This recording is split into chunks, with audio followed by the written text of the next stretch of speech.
Number two, you got to confess what you believe.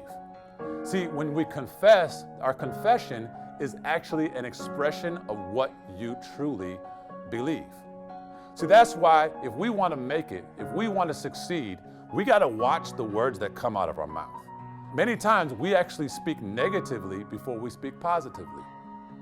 Many times when people face adversity, they automatically think, I can't make it. I won't accomplish this. I'm not good enough. Some people even say, I can't afford it.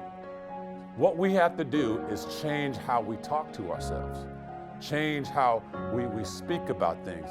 Go from saying, I can't afford it, to how can I afford it? Because did you know when you say, I can't afford it, you automatically cancel yourself out.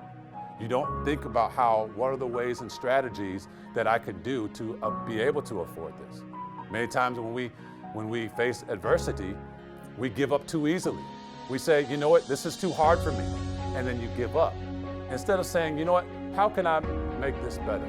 How can I respond to it? Did you know that you have to hear yourself speaking positively over yourself? What that does is it's going to shape your mindset. It's going to change how you think. There is something called your inner ear that when you speak this over yourself, you are telling yourself that you can do it. You are changing your attitude and you're changing your mindset. I remember my junior year. It was a year of transition for me.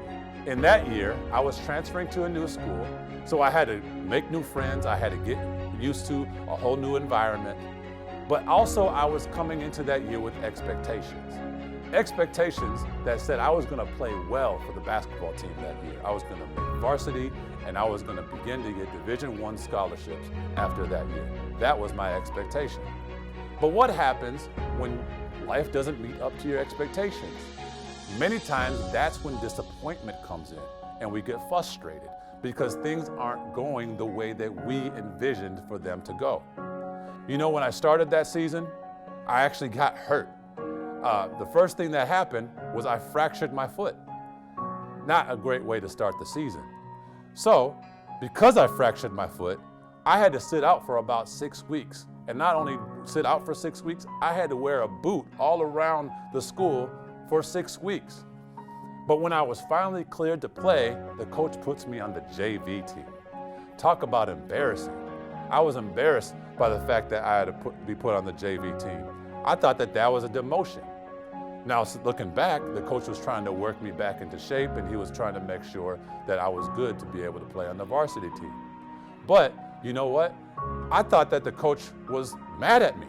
I thought that the coach didn't like me anymore. I wasn't getting much playing time on the varsity team. I remember putting in all the work during the summer and actually doing everything that the coach was asking me to do, which meant getting there early in the morning. We started practice at 6 a.m. in the morning. So I was there at 5:30 on the court, ready to go. I remember going through all the drills, doing all the things that he asked me to do, and still I was riding the bench. That was something that was frustrating. And oftentimes, for a kid, for a 17-year-old at that moment, I came home crying. I came home disappointed. I had thoughts of giving up. I had thoughts that say, why am I playing this game anymore? What's my value? But that's when I had to make a decision to speak positive words to myself. I had to make it up in my own mind to say that, you know what, I have to trust the work that I put in the summer. I put too much work into the summer to get better. I am not going to let this situation stop me from pursuing what I believe that I can do. I had to tell myself that I could do all things, that I was capable, that I could make the shot. I had to tell myself that I am valuable to this team. And the more that I told myself that, the more I began to believe that. Now, the situation didn't change. I ended up not getting that much playing time that year. But what that did do was that would change my mindset. It changed me before it changed the situation. When you speak positively over yourself, it's going to change you before your situation changes. You have to change before your situation will ever change. And referring back to my parents, that's what they continually did over me. They had to speak positive words of affirmation. They had to speak words that they believed to be true. They believed that I was going to be healed. They believed that the situation would turn around for me. That's what they believed. By doing that, that shaped their mindset and their expectation. For many of you, you may have had a similar situation that either happened to you or a family member. And you know what? For some of us, it may have not turned out the way that we wanted. And to be fair, a lot of times they may not turn out the way that we wanted. But what we can do is change our mindset. And we have to have the mindset that we continue to speak things that we believe to be true into existence. And what that will do is change you before it changes the situation.